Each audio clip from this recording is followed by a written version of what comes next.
यह डिक्टेशन आपको achievers classes की तरफ से दी जा रही है। आपकी डिक्टेशन अगले 3 सेकंड में शुरू होगी। 3, 2, 1 स्टार्ट।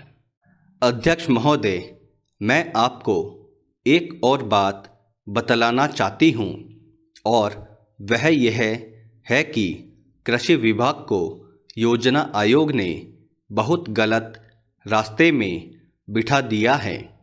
उन लोगों के पास लड़ने के लिए दम नहीं है और देश में खाद्यान्न का उत्पादन बढ़ाने के लिए जो योजनाएं चाहिए और उनके लिए जो धनराशि चाहिए वे उनको पूरी तरह से संस्वीकृत नहीं करा पाते हैं।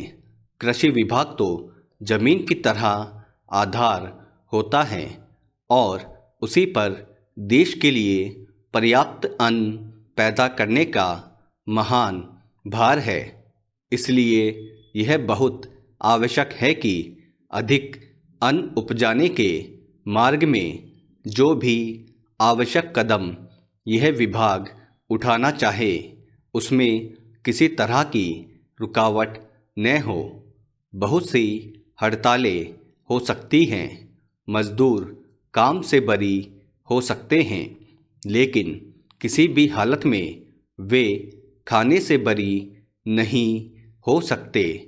अब हम देखते हैं कि मिलों और कारखानों में हड़तालें हो जाती है, छुट्टी हो जाती है, तो आम काम के दिनों की अपेक्षा लोग उन दिनों में ज़्यादा खाना खाते हैं, ज़्यादा दावतें करते हैं।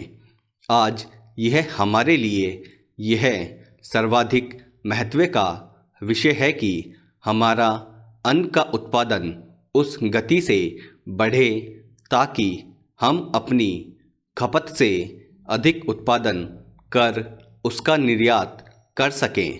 पैरा सरकार तथा इस मंत्रालय के लिए यह समस्या एक बड़ा सिरदर्द पैदा कर रही है। हर एक विभाग में बड़े बड़े अधिकारी बैठे हैं और हजारों रुपए के बड़े बड़े वेतन ले रहे हैं, लेकिन मुझे दुख के साथ कहना पड़ता है कि उनका दिमाग कार्यालय की मिसालों और कागजों में लगा रहता है। इस विभाग का काम बहुत ही महत्वपूर्ण है। प्राकृतिक कोप के कारण जो समय समय पर हमारी फसलों को नुकसान होता है, इससे भी अपनी फसलों की रक्षा करने के लिए आवश्यक कदम उठाना इसके जिम्मे हैं। आज मेरे पास लखनऊ से कुछ लोग आए थे और वे बोल रहे थे कि यहाँ दिल्ली में इस अवसर पर ठंडी हवा चल रही है और आप यहाँ दरवाजे बंद करके बैठे हैं या आराम से लेटे हैं, लेकिन हमारी तो जान खतरे में है। वहाँ ओले गिर रहे हैं और हमारी गेहूं की फसल खतरे में है।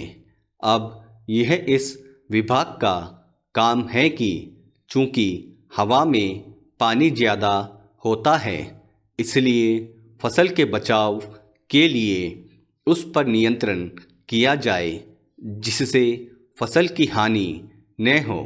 पैरा अध्यक्ष महोदय, जिस भावना से मैंने यह बिल पेश किया है उसको विरोधी पक्ष के लगभग सभी सदस्यों ने एक मत से महसूस किया है कि देश में बेकारी की जो समस्या है वह एक भयंकर समस्या है और उसके कारण हमारे देश का विकास, चाहे वह सामाजिक हो, आर्थिक हो या सांस्कृतिक, रुका हुआ है और ऐसी स्थिति में हम आगे बढ़ नहीं सकते हैं।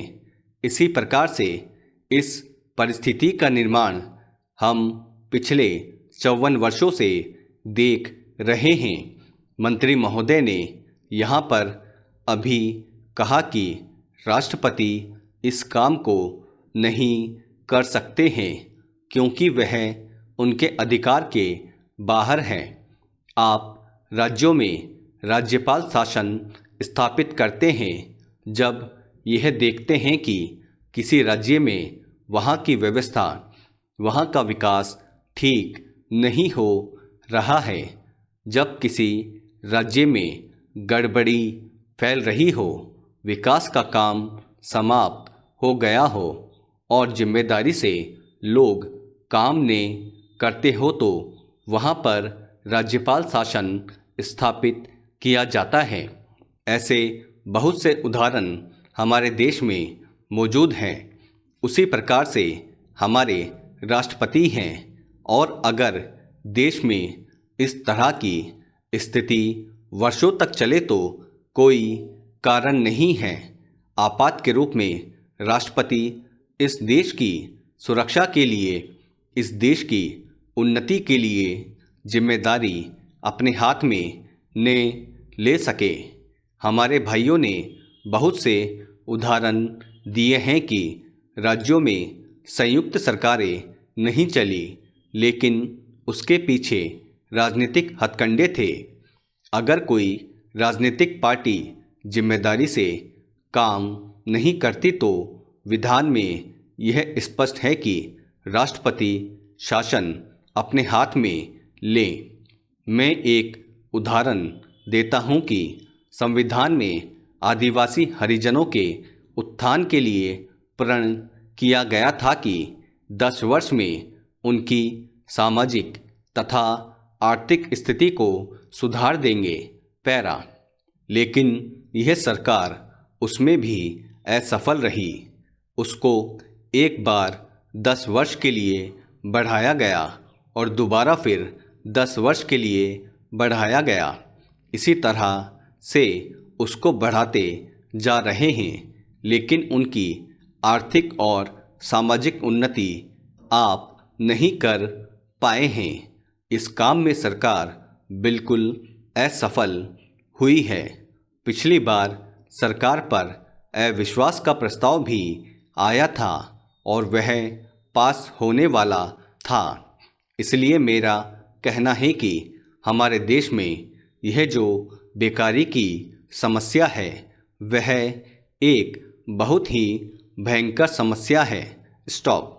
दोस्तों, अगर आप चैनल पर नए हैं तो चैनल को सब्सक्राइब करना ना भूलें और बेल आइकन पर क्लिक करें। Thank you.